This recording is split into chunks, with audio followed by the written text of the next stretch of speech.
दूर पहाड़ों के बीच एक गांव था। उस गांव का नाम खाती गांव था। वहां के लोग बहुत ही सीधे और सरल थे। गांव के लोगों का जीवन खेती पर निर्भर था। उसी गांव में मोहन नाम का एक गरीब किसान रहता था। मोहन के परिवार में उसकी बूढ़ी माँ सरस्वती देवी, उसकी पत्नी विमला और उसका 5 साल का बेटा दीपक था। मोहन के पास थोड़ी सी जमीन थी जिसमें वो खेती करके अपने परिवार का पालन पोषण करता था। उगता हुआ सूरज दुनिया के लिए रोशनी लाता है, पर मोहन के लिए ये सिर्फ एक और दिन की जद्दोजहद लेकर आता है। फूस की छत से छनकर आती रोशनी सीधे उसकी बीमार माँ के चेहरे पर पड़ती है। मोहन, आज दीपक को क्या कहूंगी? कल रात उसे बहलाकर सुला दिया था कि सुबह उठते ही गर्मा गर्म खाना मिलेगा। अब वो जागने वाला है, चूल्हा ठंडा पड़ा है और मेरी ममता लहूलुहान हो रही है। क्या हम इतने बदनसीब हैं कि अपने बच्चे को एक वक्त की रोटी भी नहीं दे सकते? भरी आंखों से। बिमला, तुम्हारी ये खामोश सिसकियां मेरे कलेजे को चीर देती हैं। मैं किसान हूँ, धरती का सीना चीरकर अनाज पैदा करना मेरा काम है, पर आज किस्मत ने मेरा ही सीना चाक कर दिया है। जमींदार के चक्कर काट काट कर पैर के जूते घिस गए, पर वो उधार देने को तैयार नहीं। पर हार नहीं मानूंगा, आज फिर जाऊंगा। शायद खुदा को मेरी मेहनत पर नहीं तो इस मासूम दीपक की भूख पर तरस आ जाए। सरस्वती देवी अंदर से खांसते हुए, बेटा मोहन, पास आ। देख, मेरा अंत समय करीब है, पर मुझे अपनी मौत का डर नहीं है। मुझे डर है कि कहीं मेरी गरीबी तेरे जमीर को न खा जाए। बेटा, भूख बहुत बड़ी चीज है, बड़े बड़ों का ईमान डिगा देती है। पर तू वादा कर, चाहे पेट पीठ से सट जाए पर कभी किसी का बुरा नहीं करेगा। भगवान की लाठी बेआवाज होती है पर चोट गहरी करती है। माँ, आपके संस्कार ही मेरी पूंजी है। मैं खाली हाथ लौट सकता हूँ, पर कलंकित हाथ लेकर इस घर में कदम नहीं रखूंगा। मोहन जमींदार के घर चला जाता है। नंगे पांव, फटी हुई कमीज और आंखों में उम्मीद की आखिरी चमक लिए मोहन जमींदार की हवेली के बाहर खड़ा है। सूरज की तपिश उतनी नहीं चुभ रही थी जितनी पेट की भूख और घर में बीमार माँ की कराह चुभ रही थी। जमींदार साहब एक आरामदायक कुर्सी पर बैठे हुक्का गुड़गुड़ा रहे थे, मानो मोहन का दुख उनके लिए कोई मनोरंजन हो।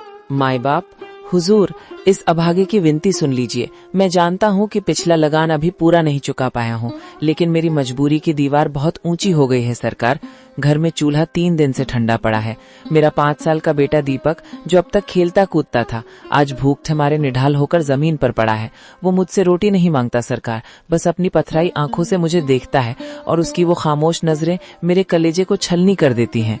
मोहन, ये हवेली जज्बातों से नहीं, हिसाब किताब से चलती है।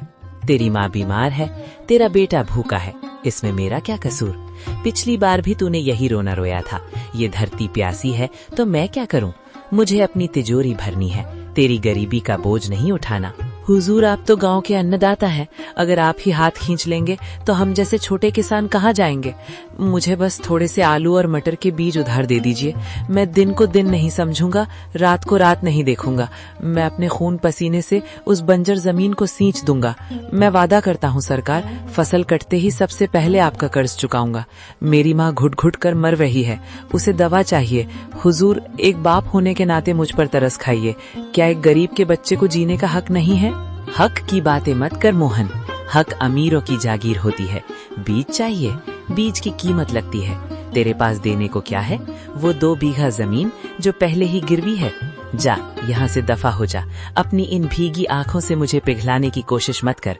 जब तक पिछला हिसाब बराबर नहीं होता, तुझे एक दाना भी उधार नहीं मिलेगा। हुजूर, आज आप मुझे यहाँ से खाली हाथ भेज रहे हैं, पर याद रखिएगा, गरीब की आह बहुत गहरी होती है। मैं अपनी मेहनत बेचने आया था, अपनी खुददारी नहीं। अगर खुदा ने चाहा तो मेरी मिट्टी भी सोना उगलेगी। आज आप मेरी गरीबी का मजाक उड़ा रहे हैं, पर वक्त का पहिया घूमेगा हुजूर, वक्त का पहिया जरूर घूमेगा। मोहन अपनी फटी हुई आंखों में आंसू लिए भारी कदमों से हवेली की सीढ़ियां उतर गया। पीछे रह गई जमींदार की ठहाकों वाली हंसी, जो मोहन के आत्मसम्मान को बार बार चोट पहुंचा रही थी। पर मोहन को नहीं पता था कि इस अपमान के बाद ही उसकी किस्मत का जादुई दरवाजा खुलने वाला था। जमींदार ने मोहन को धक्के देकर निकाल दिया था। मोहन हताश होकर लौट रहा था, तभी झाड़ियों से कराहने की आवाज आई। अरे, ये नन्ही से चिड़िया, इसके पंख तो खून से सने हैं। कितना तड़प रही है ये।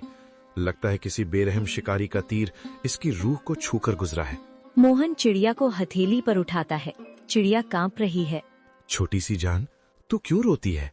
तेरा तो कोई घर भी नहीं जिसे जमींदार छीन ले। देख, मेरे पास तुझे खिलाने के लिए दाना तो नहीं है, पर ये पानी की आखिरी बूंदे तेरे नाम। मेरी प्यास से बड़ी तेरी जिंदगी है।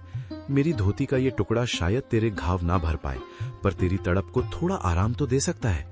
मोहन अपनी फटी कमीज का कोना फाड़ता है और बड़ी कोमलता से चिड़िया की पट्टी करता है। अचानक एक तेज रोशनी होती है और चिड़िया एक दिव्य परी में बदल जाती है। मोहन, मैंने आज तक महलों में सोने के थाल में 56 भोग खाते हुए लोग देखे हैं, पर तुम्हारे जैसा अमीर दिल नहीं देखा। जिसके पास खुद के खाने को निवाला नहीं, वो अपनी फटी कमीज फाड़कर एक पक्षी का घाव भर रहा है। तुम्हारी इस निस्वार्थ करुणा ने मुझे विवश कर दिया कि मैं तुम्हारी मदद करूं। आप कौन हैं देवी?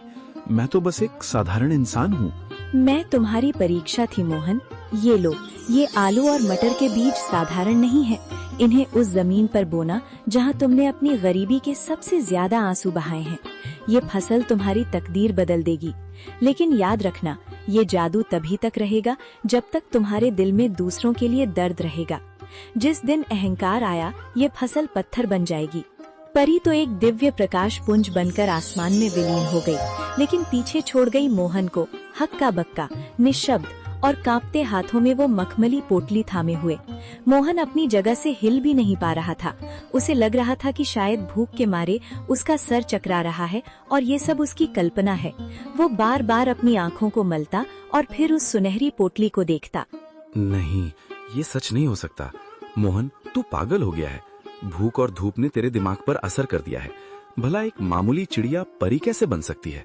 और ये बीज, ये मखमली कपड़ा, क्या सच में इसमें मेरी किस्मत बंद है, या ये मेरी आखिरी उम्मीद का कोई क्रूर मजाक है? अगर मैंने ये बात घर पर बताई तो बिमला हंसेगी। माँ कहेगी कि बेटा होश खो बैठा है। पर ये पोटली, इसका स्पर्श कितना कोमल है, जैसे किसी ने रूह को सहला दिया हो।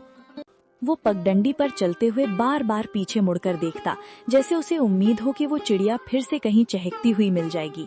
उसके मन में डर और उम्मीद की एक जंग चल रही थी। पैर थक कर भारी हो रहे थे, पर दिल की धड़कनें किसी अनहोनी की आहट से तेज थीं। मोहन जैसे ही घर पहुंचा, उसने देखा कि दीपक आंगन में मिट्टी से खेल रहा है और बिमला चूल्हे के पास बैठी सूखी लकड़ियां बटोर रही है। मोहन का चेहरा उतरा हुआ था, पर आंखों में एक अजीब सी चमक थी। मोहन, आ गए तुम? क्या हुआ? जमींदार ने कुछ दिया? तुम्हारे हाथ खाली क्यों हैं? और तुम ऐसे कांप क्यों रहे हो, जैसे कोई डरावना सपना देख लिया हो? बिमला, माँ, जल्दी इधर आओ। आज जो हुआ, अगर मैं अपनी आंखों से न देखता तो कभी यकीन न करता। मैं पागल नहीं हुआ हूँ, पर आज कुदरत ने मुझसे बात की है। क्या हुआ बेटा? तू इतना घबराया हुआ क्यों है? शांत हो जा, पहले पानी पी। माँ, आज रास्ते में मैंने एक घायल चिड़िया की जान बचाई। उसे पानी पिलाया, अपनी कमीज फाड़कर उसकी पट्टी की, और फिर पलक झपकते ही वो चिड़िया एक नुमानी परी में बदल गई। उसने कहा कि वो मेरी परीक्षा ले रही थी। उसने मुझे ये बीज दिए हैं माँ। उसने कहा कि ये जादुई आलू और मटर हैं। अगर इन्हें सच्चे मन से बोया जाए तो ये हमारी तकदीर बदल देंगे। बिमला हैरानी और अविश्वास से, परी? मोहन, क्या कह रहे हो? कहीं भूख के मारे तुम्हारी तबीयत तो नहीं बिगड़ गई? इस जमाने में परियां कहाँ आती हैं? हमें मेहनत से रोटी नहीं मिल रही और तुम करिश्मे की बात कर रहे हो? बिमला, मुझे भी यकीन नहीं हो रहा था। रास्ते भर मैं खुद को यही समझाता रहा कि मैं सपना देख रहा हूँ। पर देखो इस पोटली को, क्या ये किसी गरीब किसान के घर की चीज लग रही है? माँ, जब उस परी ने मुझसे बात की तो मेरे दिल का सारा बोझ उतर गया। उसकी आवाज में वही ममता थी जो तुम्हारी आवाज में है। उसने कहा, जब तक मन साफ रहेगा ये फसल सोना उगलती रहेगी। बेटा, इस दुनिया में जो हम देख नहीं पाते, इसका मतलब ये नहीं कि वो होता नहीं है। तेरी ईमानदारी का सिला देने खुद विधाता किसी न किसी रूप में आते ही हैं। बिमला, शक मत कर, ये बीज नहीं, ये हमारे सब्र के आंसू